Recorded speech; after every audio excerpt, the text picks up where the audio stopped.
here on Football Manager 2022. We are entering season 13, the 2034-35 season of the simulation. Just taking a quick look back at how season 12 went. Manchester City are champions once again. They went 2 seasons without the crown, but they claim it back. 2 points ahead of Chelsea, quite a way clear of Liverpool and Newcastle, who get Champions League football for next season. You'll notice Manchester United get Champions League as well. They're in 7th because they won the Europa League, actually beating Liverpool in that final. And it will be Spurs and Sheffield United starting to become regulars in the Europa League for English football. Arsenal miss out on Europe for the first time in a little while.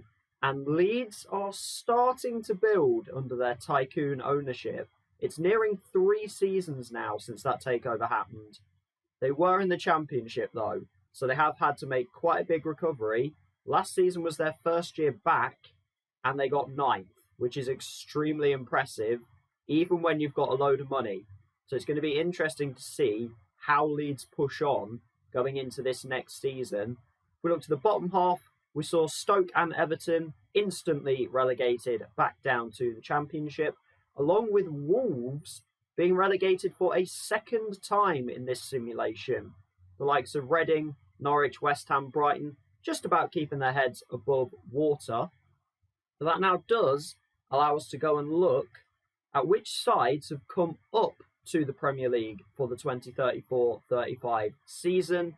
And we start with a side that is certainly yo-yoing. It is Bournemouth, currently managed by Josip Ilicic, who has now been there for roughly 3 years since his long stint at Fulham. We look at how Bournemouth came back up. They came second last season, so automatic promotion after just 2 seasons back down in the Championship. Quick return for them. We also see Burnley make an immediate return to the top flight as they win the Championship title. Under Ethan, I've done it again. I did this in the last video. Ethan Ebanks Landell. I want to call him Ethan because of the Ebanks, and it throws me each time. He got Stoke promoted the previous season, now comes back with Burnley after making what was quite a wise decision to leave Stoke and take the Burnley job. So quite smart from him. And the side promoted through the playoffs is Crystal Palace, as they got 6th.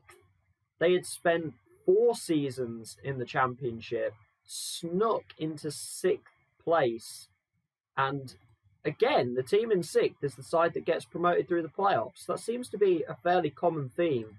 If we look, they beat Blackburn 4-2 in the playoff semi-final and then met Brentford in the playoff final. A 2-2 draw, and Crystal Palace promoted on penalties, actually missing their last penalty, but then Brentford missed another one as well.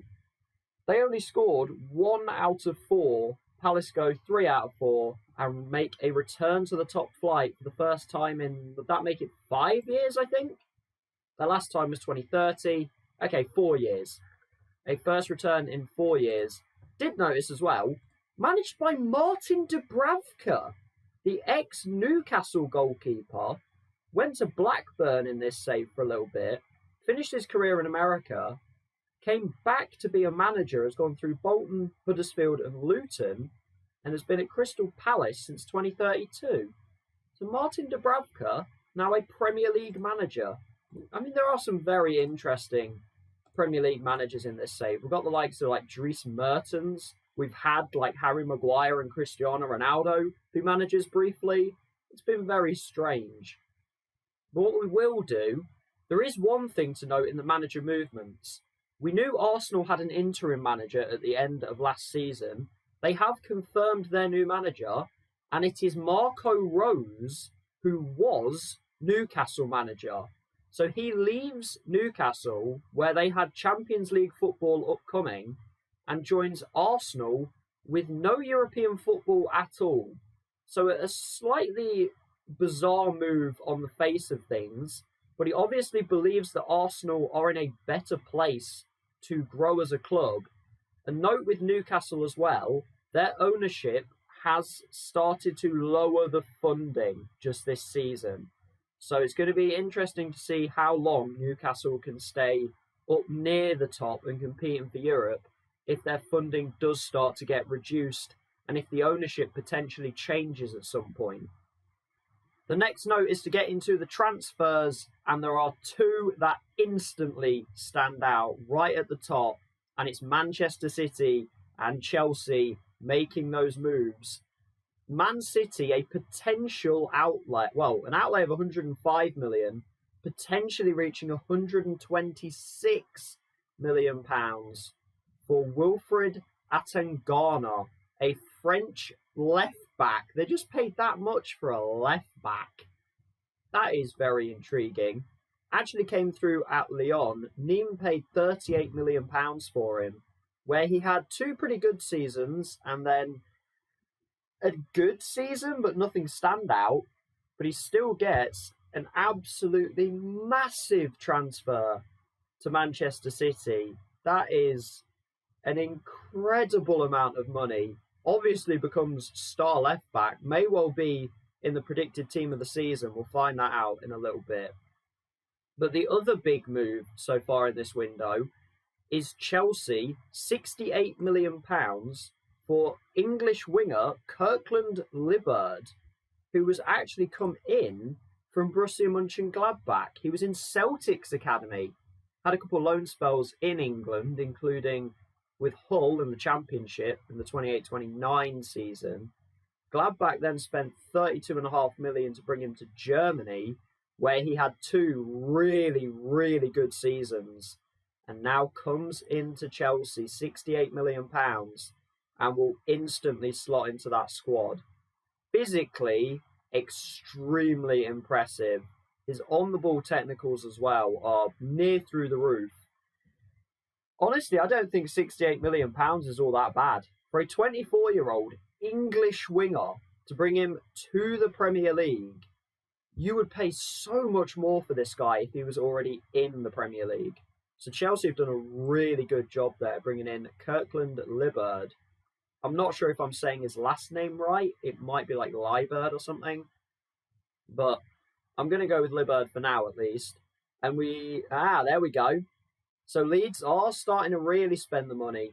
£42 million only 2 days ago to bring in Jeremy Bonnet, a French striker from Lyon. So Lyon and Nîmes both getting decent sums of money. I mean, Nîmes getting a ridiculous amount. But Bonnet looks like a very, very good forward. Is the important player, will be their star striker. Comes in after 50 goals for Lyon, including 14 in the 32-33 season. Certainly is not too bad at all. Double figures last year as well. I think he could well appear in the top scorers charts. He might not be right at the top, but I think he could well appear quite high up. If we go down a little bit further, the next biggest transfer is Arsenal, just over £30 million for Raed Jababli, a Tunisian winger. So again, I like seeing these like slightly out there nationalities. Tunisia isn't completely wild. There are certainly some decent Tunisian players of the past, but coming in from Ajax, actually another player that came through the Lyon Academy and went to Nîmes. So parallels of some players that are coming to the Premier League here. Had some decent seasons with Ajax, high average ratings without ever really blowing the stats out of the water. I mean, a couple times 8 assists, which certainly isn't bad. But Raed Jababli comes in to Arsenal. We look a little bit further down. We don't find too much else so far. We've got some January moves. We do find Leeds again. £24 million for Colombian midfielder Walter Acosta, who comes in from Hanover in Germany. It's interesting he was playing for Hanover. Are they still a Bundesliga side? They are. Intrigued to know how they've been doing. Couple seasons in the top flight, 11th last year, certainly not bad actually. May well have been their captain as well. Couple of really good seasons in the Bundesliga. Was actually at Brighton. So he has played 14 Premier League games already in his career. They didn't go great. But he gets another go in a very quickly developing Leeds United side. So he's in a much better position to succeed than he was at Brighton. We'll see how he gets on through the season. Doesn't look like there's been too much else early in the window. Fulham do appear, though. Tristan Phillips, an English midfielder, coming back to Fulham. He had a loan spell at Fulham in the Championship. Came through at Sheffield United, £10.5 million move to Frankfurt, then just under 30 million to join Leipzig, where was kind of bit part, really didn't appear in the 32-33 season. Nearly at all, only 4 appearances. A little more regular last season, but gets a just under £15 million move to Fulham, where he had a really successful time in the Championship. So it'd be good to see him get back to the quality he was showing when he was actually at Fulham previously. Looking at some other transfers, Burnley do appear, obviously newly promoted back to the Premier League after one season out. They bring in 32-year-old Hayden Roberts from relegated Wolves. Obviously, Burnley want to try and solidify themselves back in the top flight. Roberts has had an interesting time of it. Again, a player that started at Brighton and is at Brighton in real life. Quite a few loan spells with Hibs, 3 consecutive loan spells there. Moved to Millwall, did actually play a Premier League season with Blackburn, and then was consistent for Wolves, had one really good season in 32-33, and wasn't all that bad in the relegation season, to be fair. So I can see why Burnley have brought him in, and it's not insane money at just over 13 million. So I don't completely hate it for a 32-year-old that is still performing at a pretty decent level realistically. And if we look right to the bottom of the page, we find Aston Villa appearing, a potential £9 million on Bulgarian midfielder Ilyan Dimov, coming in from AZ Alkmaar in Holland. Just a rotation squad player. He's not going to break the bank. Has been playing okay for AZ. Kind of had a couple of good seasons. Actually, there was a good season here for his his original club in Chernomorvana. I'll give it a go at saying it. Had some good seasons there, reasonable seasons at AZ.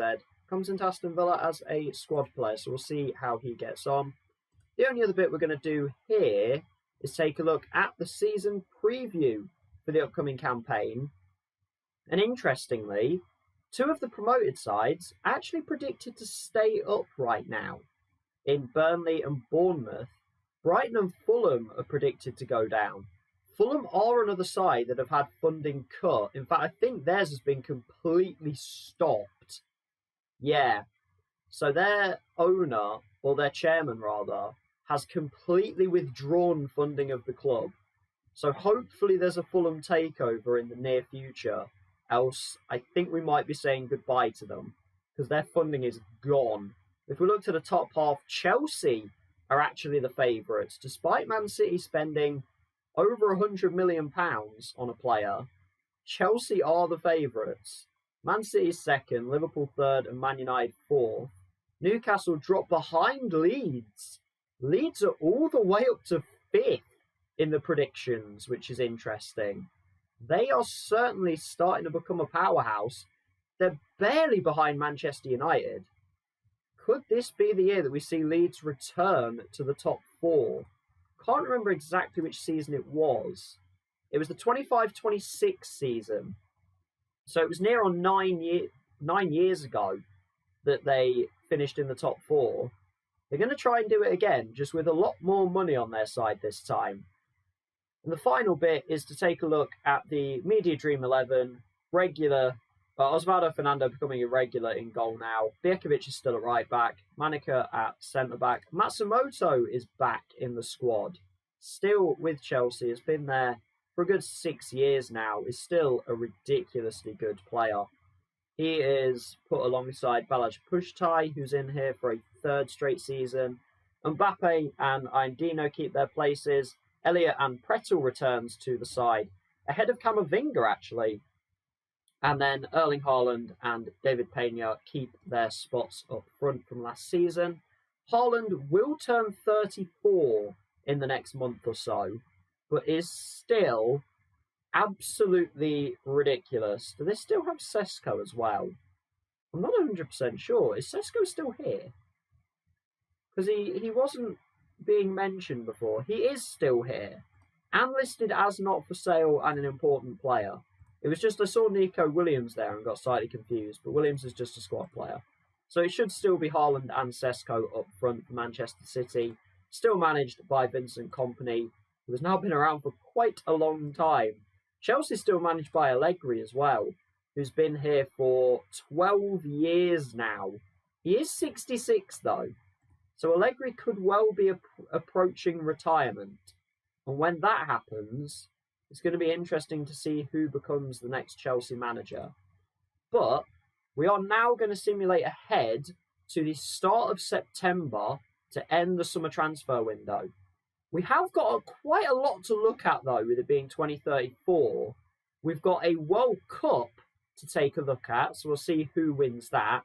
We've got Community Shield, Super Cup, and also European group stages, so there'll be a lot to catch up on. Picking the save up at the start of September, and as we mentioned, we are going to go through a few different competitions here, starting with the UEFA Super Cup, which saw the Europa League winners Manchester United take on the Champions League winners Bayern Munich, and Manchester United end up winning that game 2-0, so they take a piece of silverware early in the season. It was 2 goals from Denilson Pires, who is certainly starting to come into his own up front for Manchester United, in a game that Bayern Munich actually generally dominated. So United get a little bit fortunate, but they still win a trophy. We get the Community Shield as well, which saw FA Cup winners Tottenham take on Premier League winners Manchester City, and it is a first piece of silverware on the season for the citizens, though they actually did go behind to Liam Delap, an ex-academy player of theirs, who now is at Tottenham. Benjamin Sesko responded from the spot before he put Man City 2-1 up in the second half.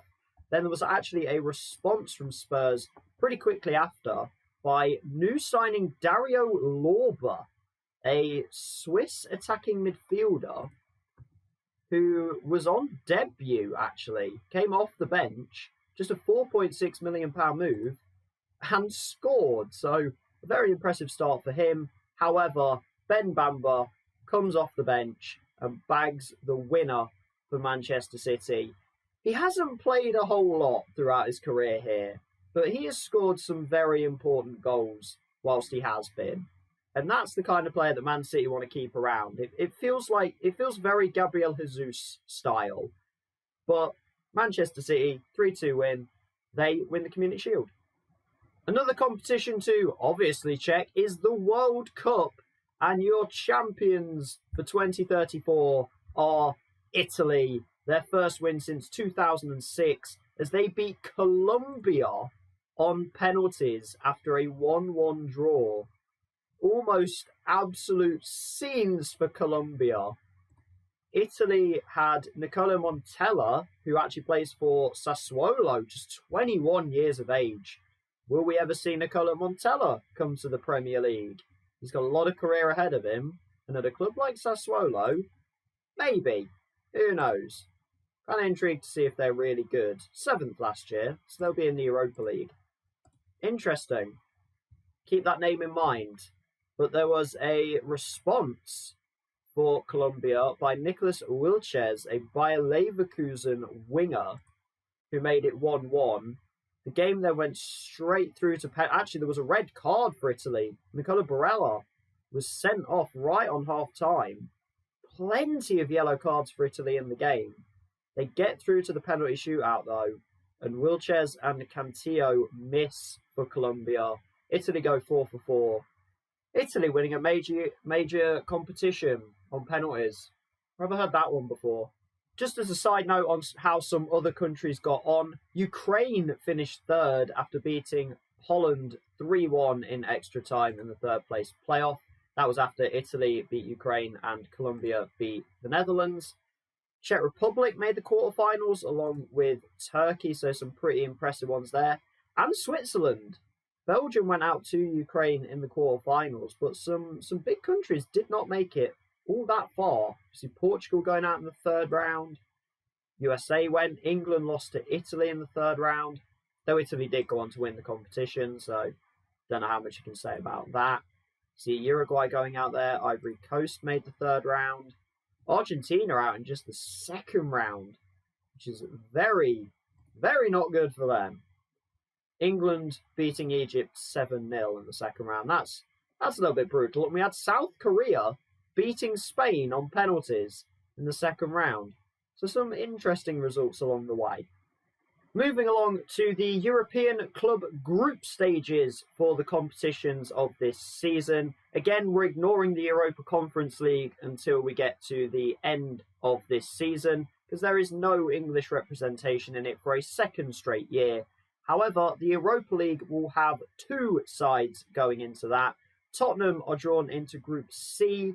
They are alongside PSV, Hamburg, and Inverness Caledonian Thistle. Scotland has become very, very good, hasn't it? And I don't really know how this has happened. But hi Inverness, welcome to Europe. I think Spurs should top this group. I think PSV will most likely be the competition. Interesting to see Hamburg this far in as well. So well done to them for making it to the Europa League. Because Germany's certainly not an easy country to get anywhere into the top 6 or 7 teams. So that's a heck of a job. I'm going to go with Tottenham to top the group. I am going to put Hamburg second. I'm going to put some faith in them. PSV for third and Inverness fourth. The other team being Sheffield United, who always seem to be low down in the draws. They get Group F this time, alongside Fenerbahce, Dinamo Zagreb and Sparta Prague. I think Sheffield United have actually drawn a pretty nice group here. I think they will top this one. I'm going to put Sparta Prague for second, Fenerbahce third and Zagreb fourth. And the Champions League is very busy for English clubs as we see 5 teams going into the competition at the group stage this year. Liverpool are drawn into Group B and they are alongside Barcelona, Juventus and Dynamo Kiev. I mean, good luck, Dynamo. I don't think you've got much hope there. But Liverpool, Barca and Juve. Liverpool were knocked out at the group stage last year. It could happen again, but I'm going to back them to get through.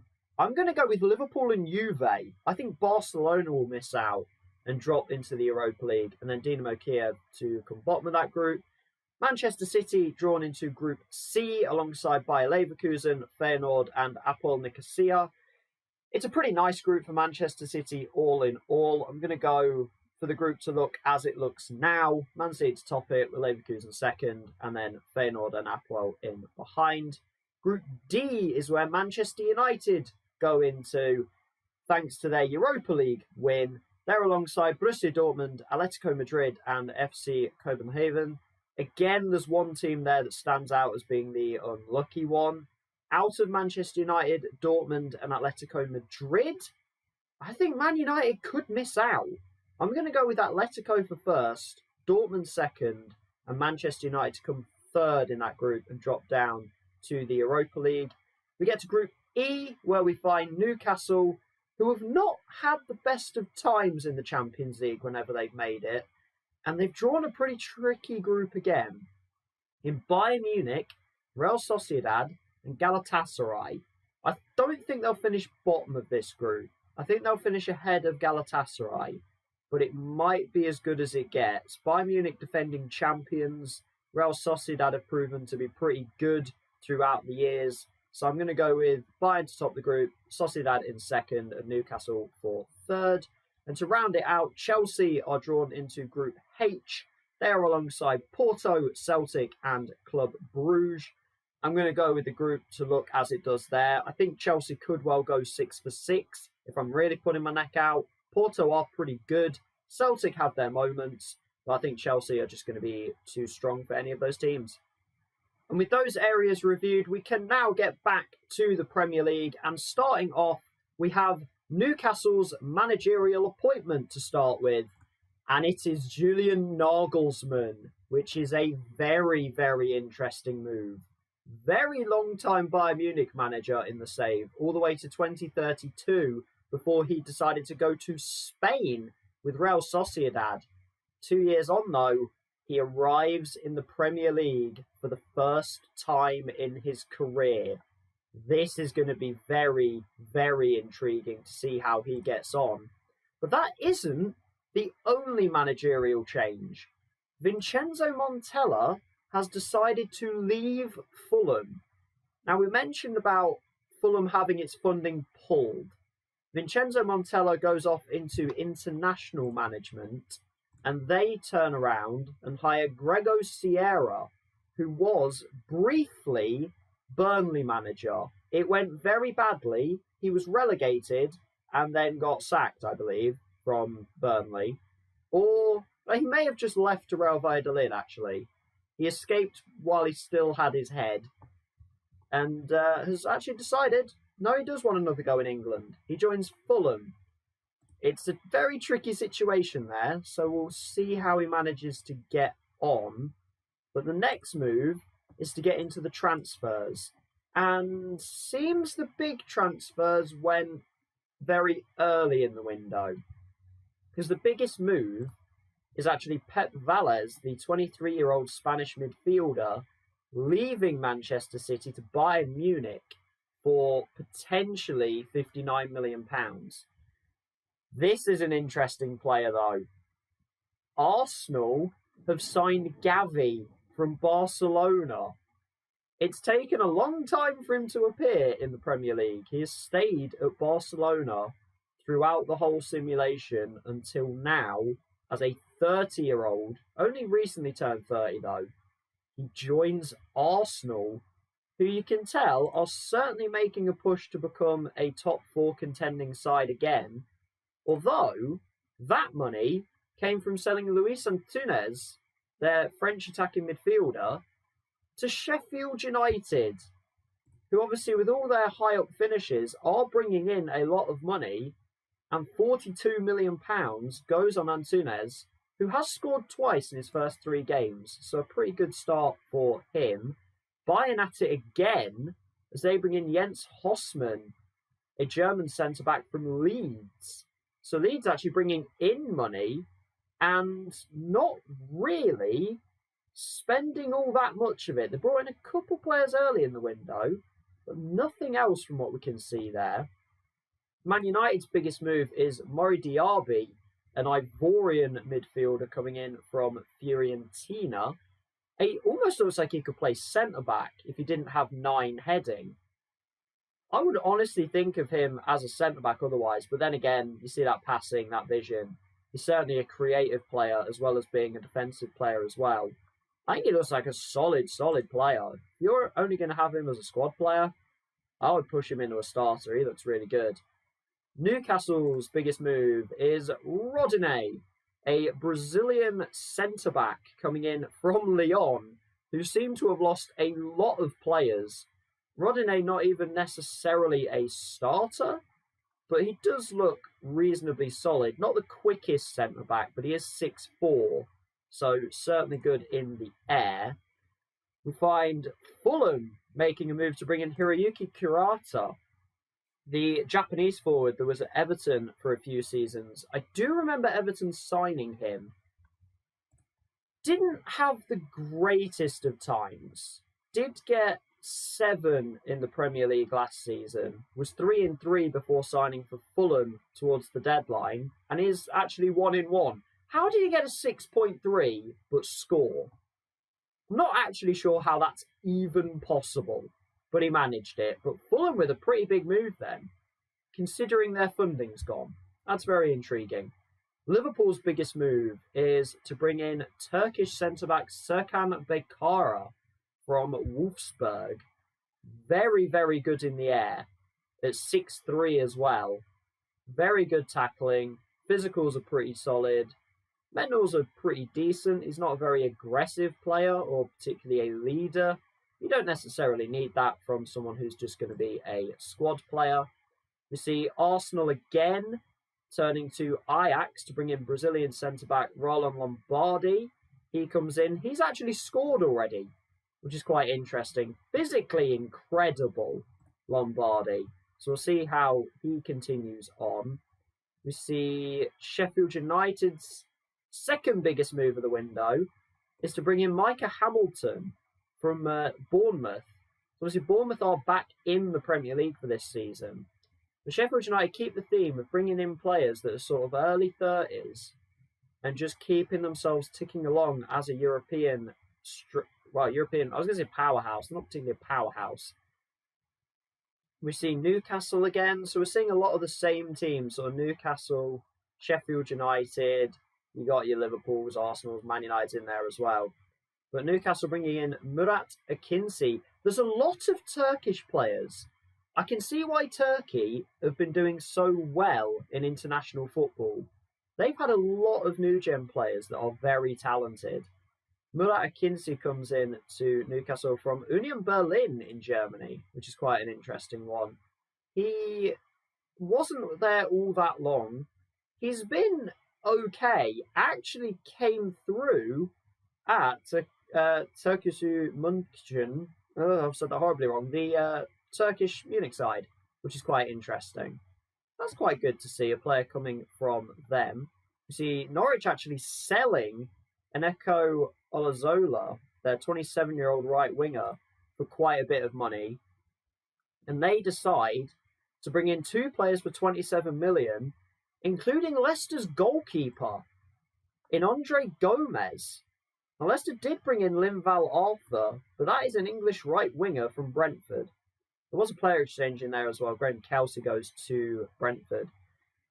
But Norwich also bringing in Danny Voss from Stuttgart, a Dutch left back who, again, physically pretty good. I mean, he's a solid player, isn't he? Norwich looking to push on after a disappointing season last year. They had a really good season the year before that. But I'm interested to see if Leicester have brought in a goalkeeper to replace Andre Gomez. They did, and it's Joe Bursick. Okay, so now the question is, have Leeds replaced their goalkeeper? Who did they bring in? They've got Leandro, 26-year-old Brazilian keeper. Okay, so Leandro becomes the starting keeper, that's fair. And then Bursick comes to Leicester. And then Gomez goes to Norwich. Okay, so a little bit of goalkeeper roundabout play there. Oh, there is Leandro, actually.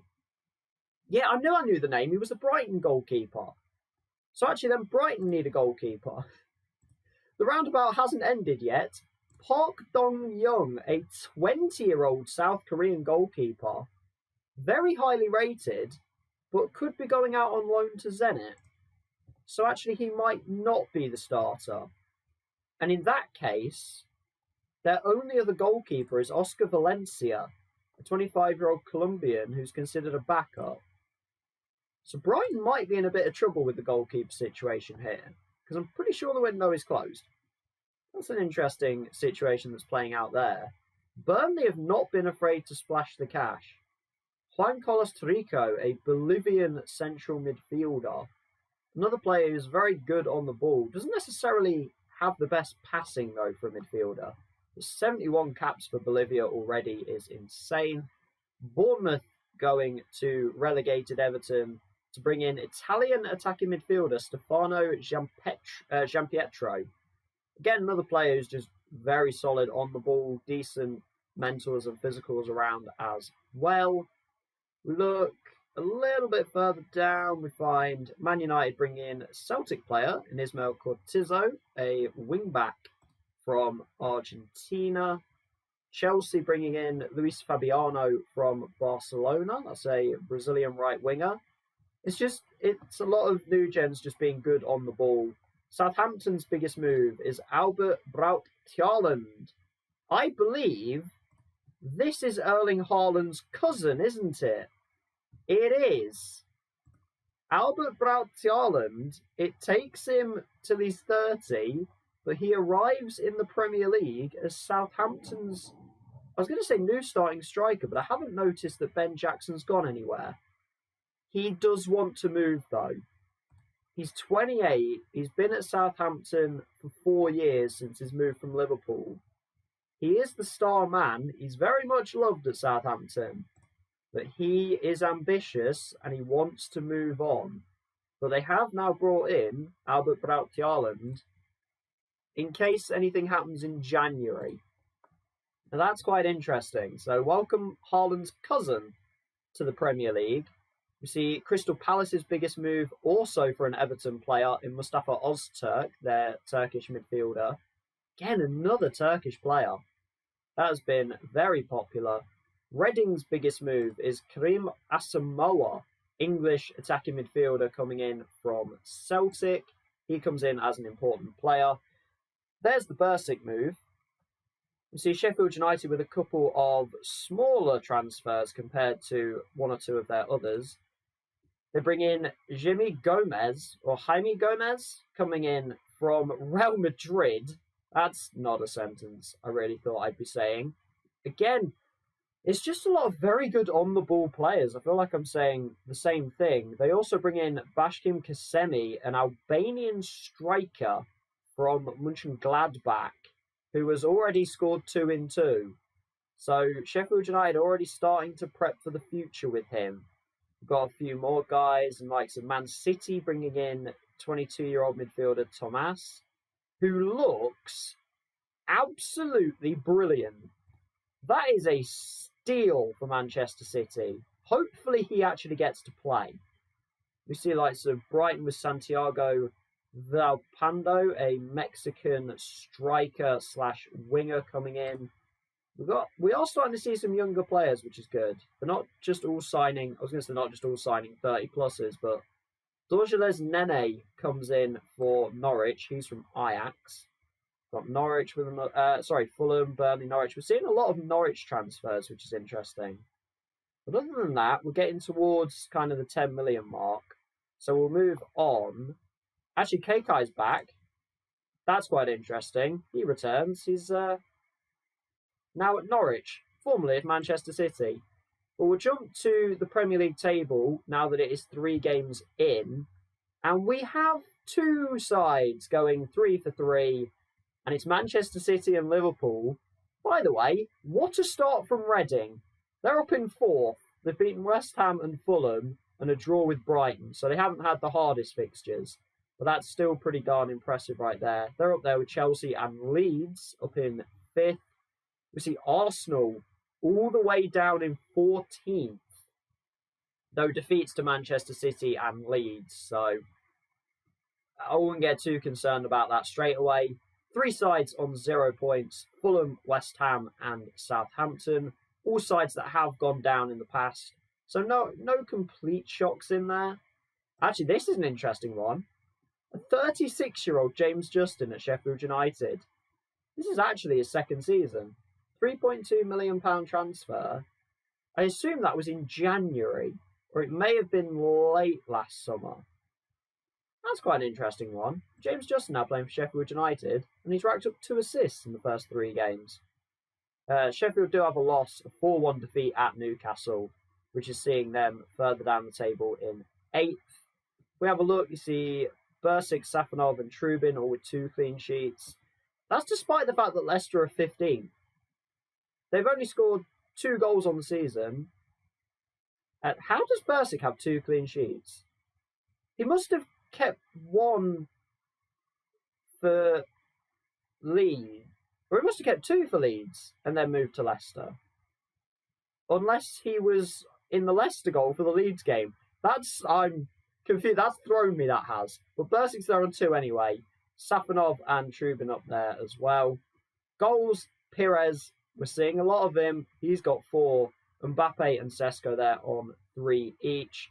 But it has been a long stop-off in September. There was a lot to catch up on. So now we're going to get ahead to November. We're going to take a look at the Premier League table once again and then dive into the team and player stats when we're around 10 games in. We've now run forward to the 1st of November and we're actually 9 games in. There has been a 10th game for Aston Villa and Bournemouth, but everyone else just the 9. And it is Chelsea who actually top the way. They're the only undefeated side in the Premier League. On the other hand of things, Bournemouth haven't won a game in their first 10. However, they have drawn 6 of them, which means they're actually not bottom of the league. They are 18th. That's quite impressive. They've only actually lost 4 times, and 2 of those were to Liverpool and Arsenal. So, what a weird season so far for Bournemouth.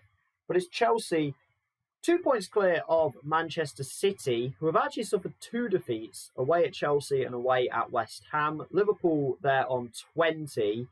Little bit of a gap to Arsenal and Reading. So Reading is still going strong, 9 games in, 17 points. What a start to the season for them under Mark van Bommel, who took charge partway through last season. So he's having a heck of a time. They're ahead of Newcastle and West Ham actually in 7th, which is quite impressive.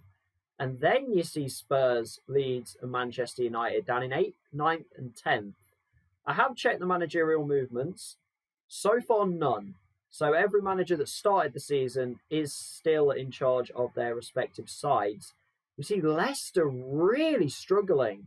It looked like they'd recovered a little bit last season. I think they came 10th last year. But a bad start again, just the 1 win in their first 9. That was a 3-0 win over Palace, who they are 2 points behind, also same points behind Burnley. And Sheffield United, a pretty poor start. They have lost to Newcastle, Spurs and Arsenal in that, but losses to Palace and West Ham in there as well, meaning that Sheffield United down in 14th place, and a position we are not used to seeing them, which is kind of odd to say, but yeah, we've not seen them down there for a very, very long time. The only other bit we're going to do now is to check the team stats. So if we start to get into those, a stat that I actually haven't mentioned before is the average possession stat. I'm not a big fan of it because I think you can have as much possession as you like. If you don't do anything with it, then that doesn't really matter. But if it is one that you want me to look at more regularly, do let me know in the comments. Chelsea topping it at 57%, just ahead of Newcastle. Lowest percentage possession so far this season. Burnley with just 40%, but they're 15th, and you can see we don't hit a sign the relegation zone until 14th in that statistic with Fulham. So there's my point. Southampton 11th in that stat with almost 50% possession. They're bottom. That's. I like that the game's making my case a little bit there. But if we look to goals, it's Chelsea and Manchester City again, 22 and 21 respectively. It's Reading in 3rd with 16. Again, not a sentence I thought I'd be saying, but Reading's strike force is going off so far this season. Looking at the bottom of the goals scored, Crystal Palace just the 6. Well, they are 16th, so I'm pretty sure they got 3 against Leicester. So half their goals, I think, came in 1 game, which is quite interesting. Norwich, Leicester and Fulham down there with just 8 scored as well. If we look to the conceded, Chelsea just the 6 and Manchester City 7. Arsenal conceded 9. If we look to the most conceded, that's where you find Southampton's issue. 22 goals conceded in their first 9 games. That is appalling. This stat seems to be much better at telling roughly where teams are, because Bournemouth 16 conceded, Fulham 17. Yeah, they've not done a good job at keeping them out at all. But if we go to the player detailed statistics, there's 3 players actually tied for top scorer early on in the season. It's technically a tie between Kylian Mbappe and Denilson Pires at the moment, because they have both missed a game somewhere along the way. They've got 7 in 8, whereas Haaland is 7 in 9, so he is technically slightly behind them, as it will be done on minutes per goal if they're tied. David Pena just the 1 behind on 6, and then we've got the likes of Sesko. Dane Scarlett returning with Bournemouth up on 5 goals already, and Neko Landera there again for Aston Villa. He's got 5 in 10. As we see Jomo Serrero as well, Burnley striker from South Africa. I think I remember them signing him. He actually had a really, really good season in the Championship, so he's obviously too high a standard there, but he's carried that form on into the Premier League, which is good to see. So he's bagged 5. We try and see where Reading's goals are coming from. It's mostly their new signing Karim Asamoah, who's got 4, and then Sidkiga Lane, a player that we've seen for a little while now in this save. He's also got 4. So that's where some of their stuff is coming from. Luis Antunes actually topping XG with a 4.7, but I don't think... Is he even on this list? I don't think he is. He's actually got Kasemi and Jefferson ahead of him. They've got 3 each. Antunes actually has 3 as well, though he has missed a couple games, so 3 and 7 for him. We take a look at assists. We find Jeremy Pino topping the way with 5, and then a few guys on 4, including Neko Landera again. So I think he's 4 goals, 4 assists in his first 10 games. Pretty impressive start to the season there. Ian Dino, Emir Saglam up there on 4 as well, a couple of names we are familiar with, as well as Alex Scott for Brighton. So he is actually turning some of the chances created from last season, or key passes, I think it was, that he was up on. He's turning some of those into actual assists, which is good to see. And he's got 17 key passes on the season, which put him 5 behind Fran Puigmal, who tops the way for Spurs, 2 ahead of Zakiga Lane in second, and then Moritz Kjærgaard in third, the Danish attacking midfielder for West Ham. Moving into the defensive side of things, and Danny Voss, the new signing for Norwich, tops the way in tackles won. He's 3 ahead of Juan Carlos Torrico, who was also a new signing for Burnley, and they are just ahead of Ryan Brown and Noah Catterback in the tackles won statistic. Key tackles, we've got a couple guys with 5, one of them being Danny Voss, and the other being Josko Vardiol, who has been at Manchester United for a very, very, very long time, and hasn't really manoeuvred out that spot. I think this may be why we had that Hungarian left-back that was in the Media Dream 11 and wasn't playing for United. I think they've had Vardiol playing there the whole time, which I should have probably put 2 and 2 together and got 4, but apparently I didn't. Vardiol anyway, 375 Premier League appearances so far for him. Ruben Diaz still going for Manchester City, by the way, age 37, still listed as an important player. 430 Premier League appearances for him. He has got a new contract, but it does run out at the end of this season, so they're just giving him smart 1-year deals, which make a lot of sense. I think Mason Mount might be playing CDM at this point in his career. He is now 35. Trent there, he's 36. So we got some of the older players still appearing, but we are starting to see some new gen guys take over a few of the statistics. Interested by Ryan Brown, who's up there in a couple of the defensive statistics. Very, very good defensively. Certainly more of a Gary Neville type fullback than a modern day marauding attacking wingback. But it's working, so yeah, stick with it. You're up in 5th. It's going great. As we see, blocks has Biekovic there. Shots blocked has Polyansky for Sheffield United. And we get into the goalkeepers. Trubin has only conceded 5 goals in his 9 games. And Matvei Safonov just the 7 in 9. With Arsenal with a new goalkeeper. Andrea Mantz. Missed him being signed. How did I miss him being signed? He was £34.5 million. Apologies for completely missing that one. I'm glad I've managed to catch it pretty quickly, though. He had some very fast transfers. Hertha Berlin just for the 1 season, Roma for just 1 season, and now Arsenal, pretty much doubling his transfer fee each time he moves, which is quite impressive. Okay, so Arsenal, new goalkeeper, and he is a Croatian lad. Joe Bursic just conceding... He's only conceded 10 in 9, and yet Leicester are not doing well at all, which is very interesting.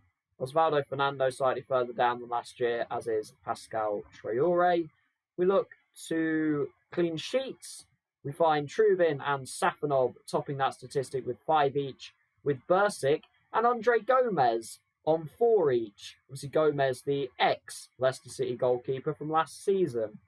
We'll finish it off with XG prevented, and we actually find Matej Kovar topping that statistic, the Aston Villa goalkeeper, although maybe cheating a little bit.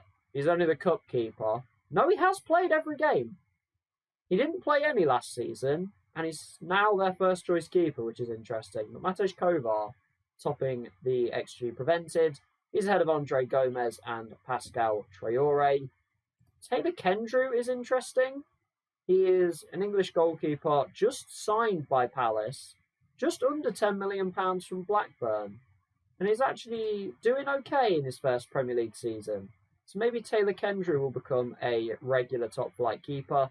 See Kaya Kopheim, again, a player that I still have to apologise to for completely slagging him off about 2 seasons ago, when I said that Reading would probably go down because he's a terrible goalkeeper. We can see how wrong I am on that one. So, well done, Mr. Hine. I apologise for my terrible ideas. We look a little further down, we see Alvaro Fernandez, Robert Sanchez, all in the minuses. Nico Mantle, who is most certainly the Manchester United starting keeper, has been terrible, to put it politely. He's actually wanted by Real Madrid. I don't know why. He's been awful. Man United, sort yourselves out, lads. You're down in 10th. Other than that, that's our November stop-off point summarised. We're going to come back at the start of January, where we will review how the European club competitions have gone in the group stages, and then we'll get another look at the Premier League table roughly halfway through. We rejoin the save on the 2nd of January 2035, and we'll take a quick look at the Ballon d'Or, and for the first time, it is won by a new gen player, and it is Yannis Solfranc, who we saw come 3rd last year. He takes the award for 2034. Funnily enough, listed as a central midfielder. He is very much a striker. Although the slightly scary thing is, he could probably play centre mid extremely well as well. That is concerning. He's got 8 and 17. I wonder if he has been playing centre mid a bit this season, considering he was 24 and 22 last time out. Only on pace for about 16 this time, just.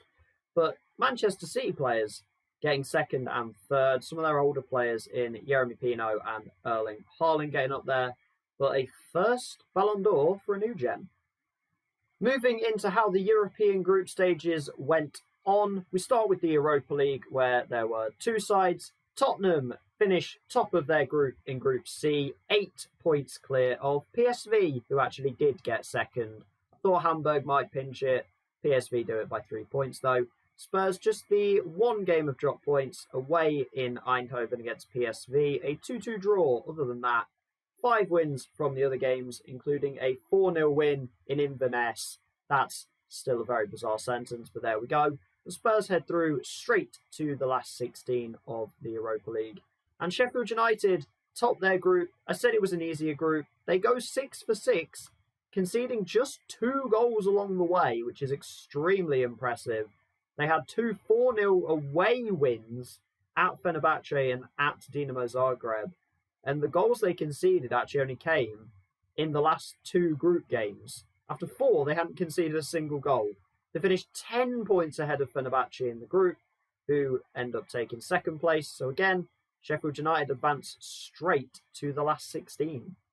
Champions League-wise, we start with Group B, and Liverpool are able to get through a very tricky group, and in the end, reasonably comfortably over Juventus, 5 points clear of them, but also 5 points behind Barcelona, who only dropped 2 points, and they were actually at Anfield in a 2-2 draw. So Barcelona might be back to being a powerful force once again. We haven't seen them be too good for a while. Liverpool did actually drop points in Kiev, which is not a great result, but it was still enough to get them through. 3 wins, including 2 over Juventus. Manchester City in Group C, they get through, but it got a little bit close. Both them and Bayer Leverkusen finish on 15 points. The head-to-head record was shared, but Manchester City got a 5-0 win over Bayer Leverkusen at home, but then went to Leverkusen and lost 2-1. Slightly confusing result on that front. They had a couple of 4-1 wins at home as well over Apoel and Feyenoord. I mean, that totals up for 13-2 in games at home. That's a lot of goals for the Etihad crowd to see, but there we go. Man City advanced through as group winners. Just Manchester United, Wow, okay. That's very impressive, actually. They topped the group by 7 points and only dropped 2 points in a draw at home against Dortmund. Other than that, 5 wins, including 2 over Atletico Madrid. Borussia Dortmund advanced through with Manchester United. Newcastle. You are kidding me. Newcastle go 6 for 6 and beat Bayern Munich, the defending champions, twice, including in Munich, 1-0. Wow. Okay, Newcastle have just put everybody on notice with that performance in the group stage. Have they been focusing too much on this, though? Where are they in the league? That'll be interesting to see. That is an unbelievable campaign. Bayern do get through, though. Real Sociedad just 4 points, but it's enough to get them third. The final team to look at is Chelsea, who I said probably could go 6 for 6. They didn't. They had one draw with Porto, a 1-1 draw at Stamford Bridge, but they finished 6 points ahead of the Portuguese side anyway. Porto do get through in second, 1 point ahead of Celtic. So every Premier League side advances through, all 5 of them. So let's see how the last 16 shapes up. We've got Newcastle taking on Bayer Leverkusen. Okay, not too bad a tie there. Man City will face Inter Milan. Manchester United, Ajax. Chelsea, Bayern Munich. And Liverpool versus Nîmes. And I know not to underestimate Nîmes at this point. They are a serious contender in Europe now. Chelsea obviously getting the defending champions makes for a very interesting tie. I think Man United can be pretty happy getting Ajax. They should see them off. Man City Inter is an interesting one, but again, I think Man City should have enough. And if Newcastle just do what they did in the groups, they'll be through to the quarterfinals as well. We could have 5 Premier League sides in the last 8. That would be something. But we do return to the Premier League, and it is looking very rosy for Chelsea. Just 2 draws. And wow, okay. I didn't even know how to phrase that. 18 games, they've only drawn 2 of them and won the other 16. They've drawn with Liverpool and Villa, both away from home. They've won every other game and are 5 points clear of Manchester City with a game in hand. And then Arsenal and Liverpool make up the other Champions League spots. And they're looking pretty comfortable. Arsenal especially are looking very comfortable there in third to maintain a Champions League spot through most of the season.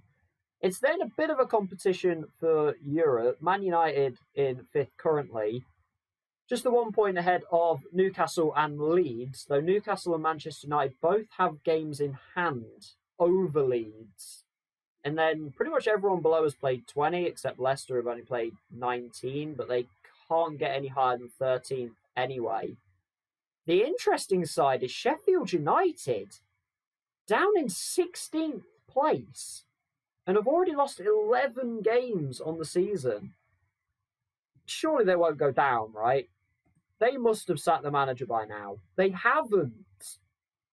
That is very strange. 2 teams that have sacked managers, though.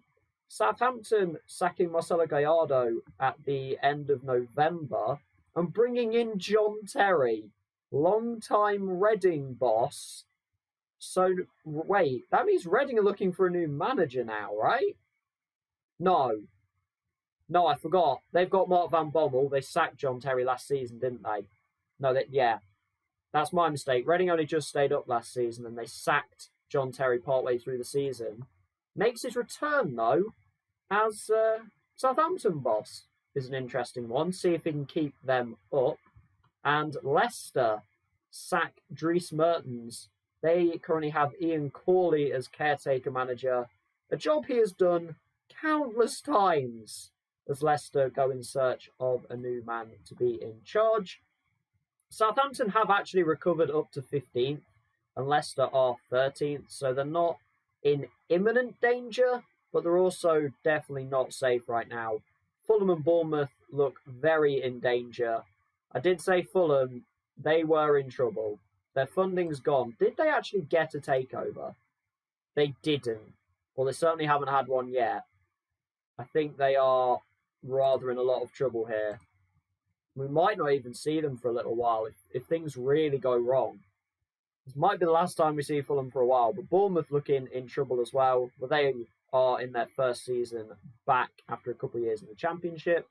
And then it's a bit of a battle. Palace have played a game more, though, than Burnley and Sheffield United. But even Villa aren't out of it yet, and neither are Leicester. So some interesting parts to look at there. If we look at the player stats really quickly, we see Pires and Liam Delap topping the way with 15 goals. Jeremy Pino still topping assists. Trubin 2 clear at the top of the clean sheets list. But it's looking very, very good for Chelsea right now. So the next plan is to move on to the start of February to get the January transfer window round up. And we'll see if we actually get a busy January this time. It's been quiet for a couple of seasons. Let's see if somebody makes a big move. So we're 1 month further on now on the 2nd of February and taking a look at managerial changes. Leicester ended up appointing Josip Ilicic, who was the Bournemouth manager. So he escapes a potential quick relegation back down to actually join Leicester. Now, Leicester were not safe last we checked. They had a game in hand and they were a few points clear, but they're not safe by any means. We'll see if that's changed since Ilicic came in. With that move, though, that left Bournemouth needing a new manager, and they have recently appointed a new-gen manager. Roman Wren comes in, having started his career with Port Vale, moved on to MK Dons, and then most recently was the Coventry manager. So I wonder if Coventry are doing quite well. Not really. They're 16th in the Championship. But Roman Wren comes in to be the Bournemouth manager. We'll see how he gets on. It's a very interesting one. But outside of that, Grego Sierra has lasted all of about 5 months in charge of Fulham. He's been sacked. Adam Lallana takes caretaker charge. We saw him as caretaker manager of Newcastle a couple seasons back. He is now actually on the coaching staff of Fulham and is caretaker manager once again.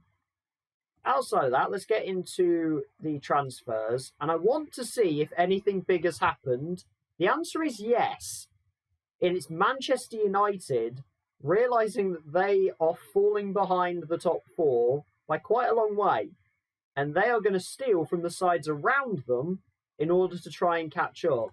Pedro Afonso, the Angolan midfielder at Newcastle, joins Manchester United for £54 million. Wasn't actually playing all that much for Newcastle. Was kind of just a squad player. Has been brought in at Manchester United as a regular starter. Hasn't made his debut yet, since he only came in 2 days ago. I assume that was the transfer deadline. But we do have a high transfer fee paid in the January window. Other than that, next one we find is Manchester City bringing in Blackburn defender Isaac Fuente, who is actually English and is completely English despite the Fuente surname. Isn't the greatest of players, but is apparently going to be a regular starter. Has played 4 times already and actually scored from the back, which is quite impressive. Mentally and physically he's pretty good. His technicals are decent, but not the kind of player I would expect Manchester City to go after as a regular starter, but it's certainly interesting. See if he stays a long-term starter or if he's just kind of filling a gap. We see on the outs Mateus França heading off to Ajax from Tottenham. We do have Brighton making a signing. Again, Leeds selling a player rather than spending the multi-millions they supposedly acquired. Jorge Juarez comes in to Brighton as their new forward, Argentinian striker. Very, very fast, 6'1", good on the ball, certainly good with it at his feet anyway. certainly could pop up with a few goals. Got 6 in 44 for Leeds. Not spending a whole lot of time there since joining from Racing Club in Argentina. If we go, where else have we seen? We see Chelsea selling Esteban Barona. He heads off to Hertha Berlin, a 23-year-old Colombian centre-back. He's a pretty good player, to be fair. But obviously Chelsea, best team in England at the moment, couldn't find a way to squeeze him into the side, so he moves on. Brighton have actually signed 2 Leeds players because they've also signed Alfie Dorrington. So Leeds trying to move on some of their kind of squad players, and Brighton are quite happy to oblige. So it's going to be intriguing to see if Brighton can move up the league a little bit, having invested in Leeds players. We see Man City selling another player. Aston Villa making a signing, actually, in Desiree Doué, the French midfielder. Everton, obviously, as we've mentioned before, relegated last season. So some of their players coming back to the top flight. Came through at Rennes. Went to Everton early on, actually. About 11 years ago he went to Everton. And he actually left and then came back again after a stint with Paris FC in the top flight of French football. So he's had 2 stints at Everton, but his second one comes to an end with a move to Villa. See Jaden Adai leaving Leeds. So Leeds actually selling a lot, which is very interesting. I mean, they haven't had funding cut, have they, or something? It would appear not. But there's that Tycoon takeover if you didn't see it in 2 or 3 seasons ago it was now. I did mention it in, I think it was the 1-2 seasons ago I mentioned it. But they're actually, interesting that they're selling so much. Manchester City bringing in another player in Daniel Perez, Mexican left-back, just to be a squad rotation player from Nîmes, who didn't play a whole lot there, but there we go. Is there much else? We've got a couple more in Brighton again. Okay, Brighton very busy in this window with Katagis or Katagis? Katagis Elias, the Greek winger coming in from Arsenal, just the 14 appearances for them, and a loan spell, well, a lot of loan spells actually. Ipswich, Luton, and then Shakhtar, for £13 million to join Brighton. And then Frank Rousseau heads to Fulham from Celtic. So Fulham do have a bit of money, because they are still spending. But I think they would probably be better off either selling or just maintaining what they've already got. Actually, Man United selling Dominic Szoboszlai. He is getting up there in age at 34. He moves on to Inter Milan. Mike Cudworth heading to the Championship with Everton there. There are a few lower down here. We see players going out, although Manchester United signing 27-year-old Argentine midfielder Francisco Fernandez to be a squad player as he comes in from River Plate. I think other than that, actually, Jadon Sancho only spent 1 season at Newcastle and has gone to Real Madrid. He had a decent season with Newcastle as well, to be fair to him. So, interesting to see him turned around straight away after 1 season. We do see Chelsea bringing in Milos Kerkez, the former Everton fullback who went to Real Sociedad. He'll be a squad player for Chelsea. Other than that, let's take a look at the Premier League table. And Manchester City actually top it.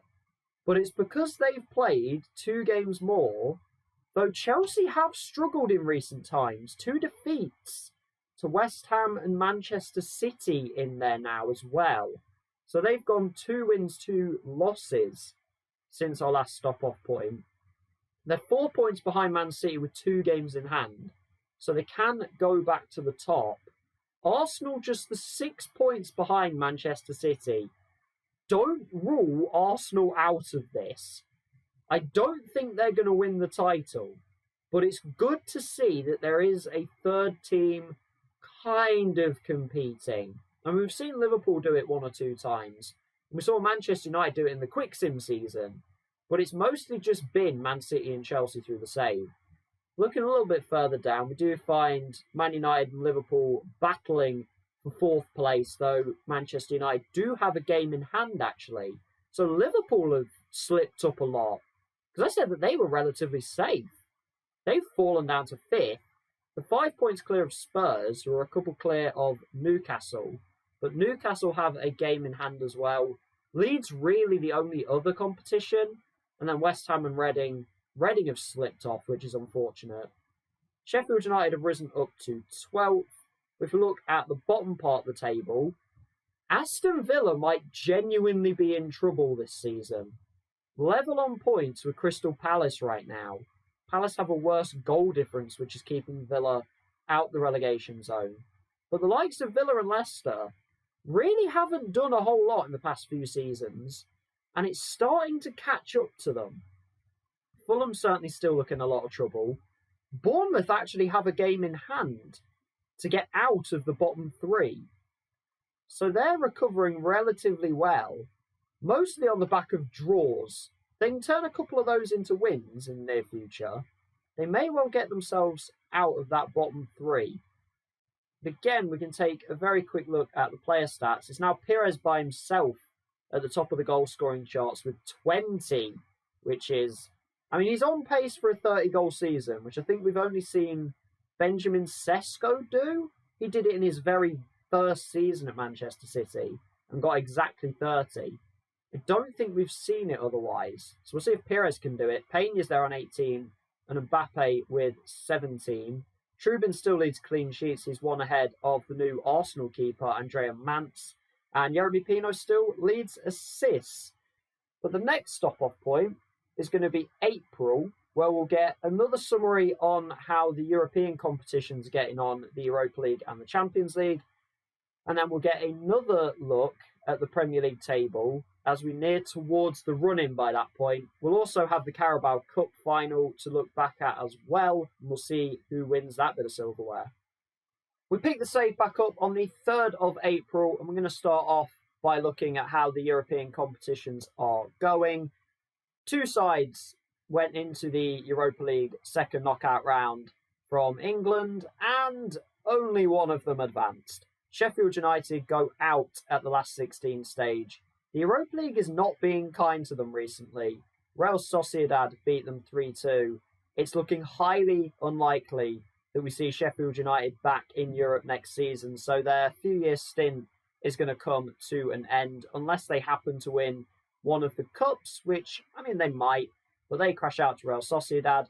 However, Tottenham are still going just a 4-3 win over Roma in the last 16.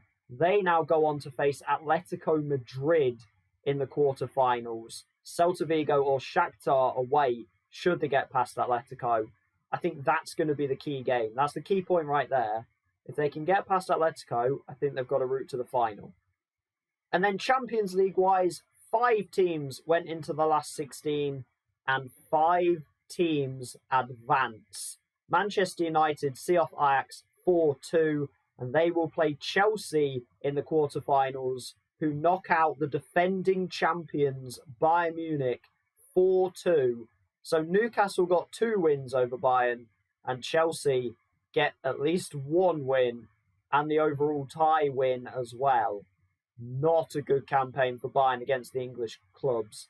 That said, Man United will play Chelsea in the quarterfinals. Manchester City saw off Inter Milan 4-1, whilst Liverpool just got past the strongest French team ever in Nîmes 3-2. And now Manchester City and Liverpool will play each other in the quarterfinals. So 2 all-English ties, whilst Barcelona and PSG avoid all the English clubs and play each other in the quarterfinals. So we'll see how that goes. But Newcastle, they are apparently just focused on the Champions League, and that is it, because they got a 7-1 win over Bayer Leverkusen over the 2 legs, and they head on to face more German opposition in RB Leipzig, who saw off Villarreal 2-1. I think Newcastle have got to be favourites for that one, in which case we could see 3 of the 4 sides in the semi-finals being English teams. There was a piece of domestic silverware on the line as well, and it is a League Cup triumph for Newcastle, with Richard giving them the lead in the 21st minute. Luis Gonzalez then made it 2-0 to Newcastle. There was a consolation goal from Indino to make it close for the last 25 minutes of the game, but Newcastle see it out and they win a piece of silverware. And we get back to the Premier League to find that a few more things have happened on the managerial side of things. Fulham had to go out and hire a new manager after sacking Grego Sierra. They end up bringing in Zeljko Kopic, comes in from Lazio, a long stint there. I'm assuming he was sacked in 2034, so he was just available. Fulham bring him in. I think this is more prepping for the Championship, to be honest, but we'll see if he can pull off a miracle. Aston Villa then sacked Callum Davidson, actually just a day after our previous stop-off point, and they have hired Axel Witsel. Well, that's an interesting manager. Witsel ended his career in 2025 with Borussia Dortmund, started his management career in Germany, moved on to Italy for 3 clubs, and now comes to England for the first time to manage in the Premier League with Aston Villa. He's actually studying his pro licence. We'll see if Witsel can keep Villa in the Premier League. Another sacking then came. This was at Burnley, as Ethan Ebanks-Landell was sacked. They bring in Norwich manager Gini Wijnaldum, who has now been through 5. He actually returns to Burnley. Of course he does. He's been through 4 different English clubs, but Burnley get a second try with Gini Wijnaldum. Was gone in 2031 to Brighton, but now returns to try and keep them in the top flight, which then meant Norwich needed to hire a new manager, which they haven't done yet because they only lost Wijnaldum about a week ago. Tim Jenkins comes in as the caretaker manager, his first time doing that. So we'll see how he gets on in his brief stint as the caretaker. But other than that, this is how the Premier League table stands right now, and it could be a very close battle at the top. Chelsea are 4 points clear at the top, but Manchester City have a game in hand to get within a point. We could well have a battle there. Arsenal have a game in hand on Chelsea as well, though that would only get them within 7. So I think Arsenal are probably written off at this point. The battle for 4th sees Man United in that position, 5 clear of Liverpool. Liverpool have a game in hand, so they can get within 2. So there's a little bit of pressure on there. And then Newcastle have already confirmed European football with the League Cup win, but they would like Europa League over Europa Conference. They're currently 6th, tied on points with Spurs, though with a game in hand. And Leeds have a game in hand to get within a point of Spurs.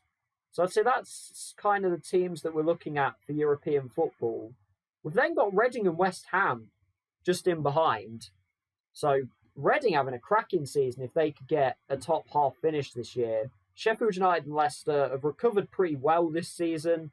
They're kind of starting to get a little bit stranded in the lower mid-table. If we look to the bottom of the league, we've got Fulham and Bournemouth both on 20 points. Bournemouth do have a game in hand. Palace on 23. 3 behind Burnley, but again, Palace have a game in hand. So there's still a chance for them to get up to Burnley. The goal difference is far, far worse. So they're not going to get past Burnley with the game in hand. But they can get level on points with them, which would then put pressure on the likes of Southampton and Aston Villa. But it is looking like Palace, Fulham and Bournemouth are going to be the sides to go down, unless one of them wants to go on a run at the end of the season. We will do because we're in April. We'll get back into the stats again. Again, we see possession, Chelsea, Man City actually are the top 2. So maybe as you get further on in the season, this is a better stat to look at. And then you've also got Brighton only 45% possession and 14th. Reading, 47% possession, 9th. So once again, doesn't necessarily matter all that much. If we look to goals scored, it's Chelsea and Man City dominating the way again. Chelsea with 75, Manchester City with 73. At the bottom of that, Crystal Palace just 23, and then Norwich and Bournemouth just 25 goals. Norwich have been 13th though, so praise your defence. As we look at conceded, is actually Arsenal with the least conceded at just 25, and Chelsea at 26 and Man City 29. Most goals conceded, Southampton with 62 goals conceded. That's pretty bad. Crystal Palace at 55 and Brighton have conceded 53. I've clicked the wrong thing there. Let's get player detailed. Here we go. Getting into goals is Kylian Mbappe, who now leads the way. Denilson Perez has slowed down. He's on 22, but Mbappe on 25 at 36 years of age. Though I do remember mentioning in the last video, the likes of Haaland and Mbappe are coming to the end of their deals. Okay, Mbappe has signed another year, so he has got at least one more year to come. Erling Haaland has also signed another year. Okay, so it looks like we will see Mbappe and Haaland still next season. Look a little lower down. I mean, David Peña's there on 23 as well. Delap's still there on 22, and then Sesko and Haaland 19 and 18 respectively. We take a look at assists. We've actually got a three-way tie now in Ansu Fati, Kylian Mbappe, 25 goals and 11 assists for Kylian Mbappe. That's 36 goal contributions in just 29 appearances. Mbappe is going like full Ronaldo on this. It is insane. But Franco Manica also there as well. The Argentinian defensive midfielder up there on 11 assists as well. We've got Jeremy Pino, Alex Scott, guys who are up there. They're on 9 now, with Massimo Fortunato and Emirkan Gürlük there as well on 9 assists. We look to chances created. A couple guys on 16 in Shola Shortire and Luis Gonzalez. Shortire with just 2 assists though. So you can see where Sheffield United's issues are coming from. The goal scoring isn't really happening this season. We see Moronas Klokidis there as well, the Albanian player for Leeds. Did skip key passes there, didn't I? Tino Livramento, quite away clear on key passes, ahead of Fran Puigmal and Stefano Giampietro, who I believe was a new signing by Bournemouth for this season. He came in from Everton. So he is up there in that stat as well. We get to the defensive side of things. Bukayo Saka leading tackles won, I think for the second season in a row that he heads this stat. Tino Livramento in third, so he's not just playing key passes, he's also winning a lot of tackles as well. Noah Katterback in between in second. We take a look at key tackles. We see Alexander leading the way, the Brazilian player for Aston Villa. He's ahead of the Mexican player Cesar Ruiz for Crystal Palace. And then a few guys like Vardio, Fofana, Bjekovic, and Danny Voss in behind with 7 so far this season. Look at things like blocks. You've got Brighton player, key headers, Brighton player. So Brighton's defence is busy, as is Sheffield United's, with Polyansky leading header percentage 1 and shots blocked as well. If we round it out with the goalkeepers, clean sheets, Anatoly Trubin still leads the way by 1 ahead of Andrea Mantz. And then it's a bit of a gap to Nico Mantle, Andre Gomez, and Matvey Safonov. Jakob Hein there with 9. Still apologise to him for completely trashing him a couple seasons ago.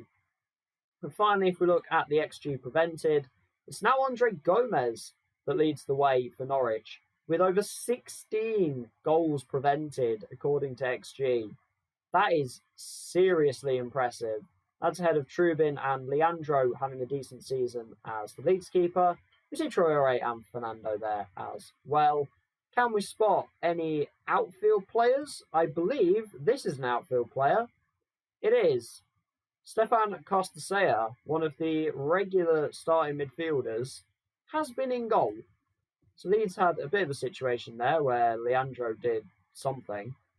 If we look a little further down, we find Man United's keepers not having fun, though Mantle has kept 10 clean sheets. Jakob Hein's actually in the minuses, which is quite interesting for a keeper that has kept quite a few clean sheets and is averaging a 7. So that is slightly odd, but okay. See, Ivan Peña's been in goal some for Sheffield United, with Justin Bilo now being 37. Who is Lee Hall?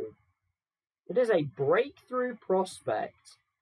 He's played 5 games this season, kept a couple of clean sheets. That's not too bad.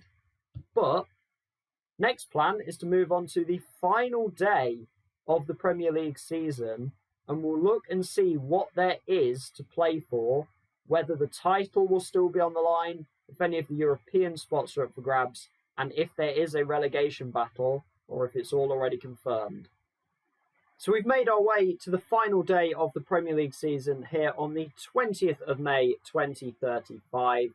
We are going to start off by seeing who Norwich appointed as their new manager, and it's Jimmy Floyd Hasselbank becoming a Premier League manager. Starts the save with Burton Albion, went off to France, then back to his native Holland with Excelsior and Vitesse, but decides to leave Vitesse to become Norwich manager at the age of 63.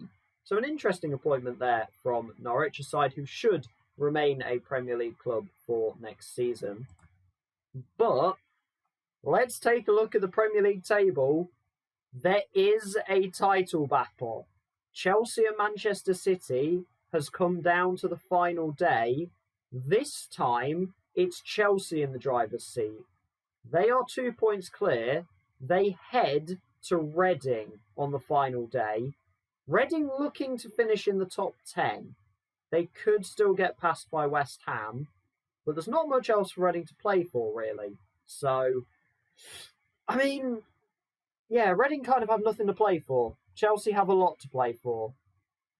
A win guarantees Chelsea the title. A draw, and it opens the door for Manchester City, who actually host West Ham. So that's quite interesting. The two sides going for the top half finish actually have to play the top 2 that are fighting for the title. So that makes things quite interesting. We've actually got a battle for Europe as well, which is good to see. Arsenal have confirmed Champions League.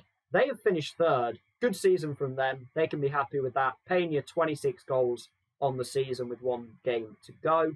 The battle is for 4th, though. Liverpool are 1 point clear of Manchester United. Liverpool host Brighton. Brighton are safe. They are down in 16th, but they're safe. So they've got nothing to play for in that game. Other than a bit of pride, they could finish as high as 14th with things going their way. But realistically, nothing to play for. Manchester United go away to Leicester. Another team who have nothing to play for. Leicester are 12th. Could technically be passed by Southampton. Not really by Norwich because the goal difference is too big a swing. So again, a team that's not really playing for anything. So interesting that the top sides are playing teams not really competing for anything. The real outside bet for Champions League is Newcastle. Now they're listed as being EC2. My assumption is they've been knocked out of the Champions League. I could be wrong. Newcastle head away to Burnley. Now Burnley do have something to play for, because if they don't win, there is a potential that they go down. Because actually, any one of Burnley, Palace, Bournemouth or Fulham could all go down. 3 of the 4 are going to get relegated. You want to be the special one in that battle of the 1 to stay up. We'll take a look at that in a moment. But Newcastle can't finish any lower than 6th and need a minor miracle in order to get 4th. Spurs have already guaranteed 7th as well, so they will definitely have Europa Conference League football next season. So England might actually have a representative in that for the first time in 3 seasons, which is nice. Leeds have finished 8th, which again is a solid season, and they're still building. They've gone from 9th to 8th, and they actually play Fulham on the final day. And Fulham have to win and have a 13-goal swing between them and Burnley. It feels highly unlikely. But they have to start by beating Leeds. And then you've got likes of Sheffield United, Reading and West Ham. Haven't spoken about Sheffield United. Very good recovery, to be honest, into 9th. After looking very, very bad for a good portion of the season, they actually host Crystal Palace. and Palace need a result in order to not get relegated. Realistically, Palace have to win. In fact, they do have to win, because a draw would put them level on points with Burnley, but their goal difference is by far worse. So Palace have to win, Bournemouth have to win and hope for a minor miracle goal swing, and Fulham have to win and hope for a major miracle goal swing. Burnley, by the way, host Newcastle. So it's pretty tricky games for all four sides. As we mentioned, Bournemouth... Have I mentioned Bournemouth? Bournemouth go away to Arsenal. Fulham are at home against Leeds. And Palace go to Sheffield United, whilst Burnley host Newcastle. So they've all got very tricky games. All being normal, I think Burnley are the side that stay up here. In which case, well, at least two of the three newly promoted sides are going straight back down for what feels like the third or fourth season in a row. But one is very likely to stay up because Fulham look like they are pretty much dead and buried. But the only thing to do now is to simulate ahead a couple of weeks, get everything wrapped up, and we will review the European competitions, we'll review the FA Cup final, and then get into the Premier League and see how the final day ends up drawing out and who gets what. So we picked the save up on the 3rd of June. We've now rounded out all the competitions, and we're going to take a look through and see how they've all ended up. We'll start with the Europa Conference League. Again, there was no English representation here, but we'll see how it went down anyway. It is Italian winners in Sassuolo, who have the goal scorer of Italy's one goal in the World Cup final. They ended up winning the Europa Conference League 3-2 against Real Madrid, which I actually didn't mention. Real Madrid started in the Europa Conference League. So they're not having fun in this save at all.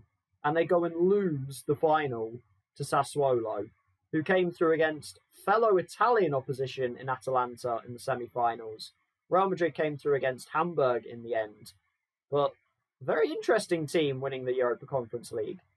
We shift up to the Europa League, and I did say if Tottenham could get past Atletico Madrid that they would have a good shot at the final. They did make the final, and they absolutely battered Benfica 4-0, meaning that Tottenham will play Champions League football next season after winning the Europa League final. The Atletico Madrid and Celta Vigo games, much, much closer. They got through against Atletico 4-3 and then required a penalty shootout after a 3-3 draw with Celta Vigo over those two legs. We'll take a look at the final, though, which was far more comfortable against Benfica. It was, it wasn't complete dominance. 4-0 probably flatters Spurs a little bit. It was 2 goals from Laurent Blanchard, their left winger. He pops up with 2. We see Martinez Ruiz bag a goal as well. Santiago Martinez Ruiz. He nets. And also, Puigdemont gets one as well. It's a weird one. It wasn't a battering. They definitely deserved to win.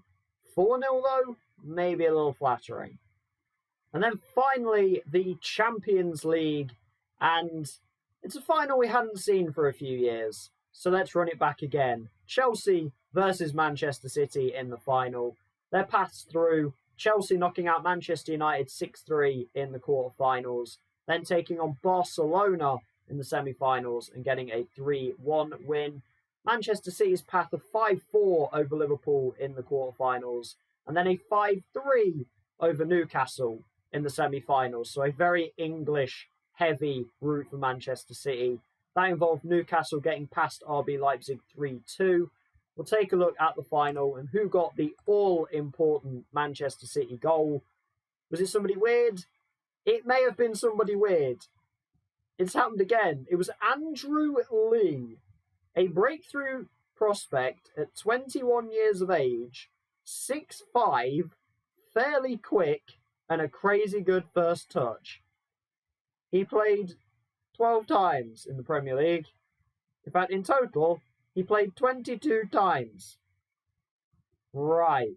He came off the bench every single time, and that was his first European goal of the season. Andrew Lee, everybody, scores the Champions League winning goal. That seems to happen quite a lot. It's very weird. But Manchester City, your Champions League winners. Getting back into the domestic competitions, and it's Manchester City once again getting another piece of silverware as they win the FA Cup final. Some slightly more regular goal scorers in this game. It was Benjamin Sesko and Erling Haaland putting Manchester City 2-0 up in the first half. Webber with a response. Yep, David Webber. I keep forgetting his name. He's like one of the best strikers in the world, and I keep forgetting his name. David Webber made it 2-1 in the first half. He then got an equaliser with 16 minutes to go, but Benjamin Sesko in extra time with the winner. Man City get another piece of silverware. And with all that said, we can get back to the Premier League and take a look how the final day panned out. And it is another Premier League title for Chelsea. 3 years without it. They claim it back. Who were they playing again? They went to Reading, convincing 4-1 victory. Much more convincing than Man City's final day win last season, which I believe was also against Reading. That seems to be a common theme. I might be wrong there. It might have been Brighton. I can't fully remember. I might look. So having had a look, I don't know where I made that up from. It was actually Norwich with the Roy Tiernan goal. I don't know why I thought it was Reading. It was not. It was completely Norwich. I'm making stuff up. It's fine. If we look to 4th place, that was to play for. Liverpool end up confirming Champions League football and 4th place. They got a 2-0 win over Brighton, whilst Manchester United were actually held to a 1-1 draw at the King Power against Leicester. Newcastle wrap up 6th place, and Spurs wrap up 7th as they already had, which actually means there is again no English representative in the Europa Conference League because Spurs won the Europa League and will go into the Champions League group stages. England's decided that we're not bothered about that competition anymore, apparently. We're just moving on. Leeds end up with the 8th place finish. Sheffield United do confirm 9th on a nice recovery to their season after a horrible start. They beat Palace 1-0, which segues into the relegation battle.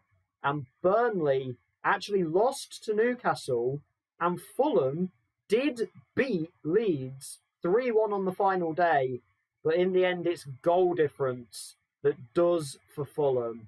Burnley will stay up. Fulham go down in 18th. As mentioned, Palace lost. They go straight back down as well. And Bournemouth go straight back down. They had a 2-2 draw with Arsenal. They had to win, though. Even if they'd have won, there would have had to have been another 5-goal swing outside of that. It was very unlikely. It doesn't come to fruition. So it's Crystal Palace and Bournemouth straight back down, and Fulham relegated. But not without a fight, to be fair. Fulham down after 4 straight Premier League seasons. Hopefully they come back. Again, I'm going to check about the funding. I feel like I've mentioned it a lot. Still no takeover. I don't know what Fulham's situation is going to be once they hit the Championship and once the money starts to dry up a bit. If we look lower down the table, Villa, disappointing, but they survive. Norwich, again, they stay up. That's the most important thing. But they're now under new management with Jimmy Floyd Hasselbank, which is a very intriguing appointment. But the last thing we're going to do here is take a look at the team and player statistics. We'll start with goals scored. It was Manchester City who actually topped the goals scored chart with 92. Chelsea there just 2 behind on 90, but of course Chelsea taking the title. Goals scored, Crystal Palace with just the 29 goals scored as they go down. Norwich just 32, but they stay up. And Fulham 34 and also relegated. If we look for conceded, it's Chelsea with just 30 conceded. That has played a big part in their title win this season. Arsenal with just 36. Another Another thing playing a big part in them convincingly making Champions League football in third place, and Man City were just 37 conceded. We look to the player detail stats. It's a golden boot for Kylian Mbappe at the age of 36. Man is doing Cristiano Ronaldo things at this point. It's David Pena in behind on 26, Liam Delap and Denilson Perez there on 25. Sesko and Haaland still going well. I mean, that's 45 goals between them right there. Sesko 24, Haaland 21. And the other member of the 20-goal club was Emir Saglam getting 20. So that's 45 between Perez and Saglam actually as well. So the Manchester sides, their striker pairings netting 45 times between them, which is quite fun. We look to the assists. We see Ansu Fati take the crown on that one with 13 assists on the season, one ahead of Emekan Gerlach of Reading and Franco Manica of Chelsea, likes of Jeremy Pino, Massimo Fortunato in behind. Kylian Mbappe with 11 assists as well as his 28 goals. What's that? 39 goal contributions in 36 appearances for a 36-year-old. Mbappe is unreal. We take a look at the key passes. Tino Livramento tops that by quite a long way ahead of Stefano Gianpietro, who's also ahead of Hugo Felix. Take a look at chances created was actually a tie between Shola Shortire and Myronis Klakidis. Klakidis was another player that I slagged off when he was signed. I said that they paid a lot more than they should have for him. He's actually proven me relatively wrong. He's been decent for Leeds. I mean, 7.3 average rating over both seasons. And he played every game and scored 13 times. Yeah, I got that one wrong. He is wanted, though, which is interesting. Could be on his way out from Leeds. But again, a club that supposedly has a lot of money has actually been bringing in the money, which is not necessarily the worst tactic. Because they don't want to do what they did back in the early 2000s, where they spent a load of money that they realistically actually didn't have and nearly went bankrupt and ended up in League One. Don't do that one again. This is a much better strategy. If we get into the defensive statistics, there's two Man United players actually who top the tackles won. Bukayo Saka for a second straight season, I think, topping the tackles won stat, along with Brian Souza in second, their Uruguayan right wing-back. We get into key tackles. We find Alexander for Aston Villa topping the way. Just 24 years old, Alexander. He could get a big move. Arsenal and Bayern Munich are interested in him. I would imagine a sum on the higher end of that 32 to 96 million pounds. His technicals aren't amazing, like they're good, but it's his physicals that just make him completely stand out, and his mentals as well. Alexander is a really, really good player. Still actually hasn't opened his Premier League account yet. I know he's a centre-back, but interesting he hasn't found one from a set piece or something. But he is very, very good. Cesar Ruiz on a relegated Crystal Palace, also up there for key tackles. Though apparently no interest in him, which is interesting. We'll see if that changes, through the start of next season. Got interceptions made was led by Daniel Cusero, a name we didn't see too much this season. He's still a pretty darn good Norwich player as they stay in the Premier League. Callum Webster was actually up there on interceptions as well for a Bournemouth side that go down. But he is wanted by other Premier League clubs. So we may well see Webster hang around in the top flight. As we get a little bit lower down, clearances, topped by a Fulham player, relatively unsurprisingly. Daniel Cusero topping shots blocked. And Josh Wilson-Esbrand of Reading with the most fouls on the season. If we look to conceded, Trubin conceding just 25 in 37 appearances. That is incredible. And he does indeed get the most clean sheets on the season. So a golden glove for Anatoly Trubin. 19 on the season, 4 ahead of Andrea Mance, who was 1 ahead of Osvaldo Fernando of Newcastle. And rounding it out, we get to XG prevented. Over 17 for Andre Gomez, who was pretty good for Leicester and has been seriously good for Norwich as well. He actually did play 2 games for Leicester in this campaign, and then another 35 for Norwich after his £27 million move. He's been pretty darn good. I can imagine him hanging around for a while. Was he wanted? No. So that's great news for Norwich that he isn't wanted. And then Trubin, Fernando and Traore up there. Leandro there as well for Leeds, actually. If we look to the bottom end, Man United could do with sorting out the keeper situation. It's probably the reason why you're in the Europa League and not the Champions League next season. We see the likes of Joe Bursic hanging around the 0 mark. Who else is around here that we recognise? I mean, Matej Kovar, but he only played like half the season. Robert Sanchez in a Bournemouth side that goes down. So interesting that he actually, So Norwich made the transfer for Gomez and Sanchez went off to Bournemouth to be their starting keeper. Drops off in quality and unfortunately he is relegated with them. But that brings to an end season 13, the 2034-35 campaign. It is a 4th Premier League title of the simulation for Chelsea. Not too much else going cup-wise for them. Man City do win a few trophies along the way. Champions League, FA Cup, there was a Community Shield in there as well for them. Tottenham, 7th place, but they win the Europa League. So they will be a 5th side in the Champions League. And we say goodbye to Fulham, Crystal Palace and Bournemouth. We'll see who come back up at the start of the next video. So thanks for watching as always and have a good one.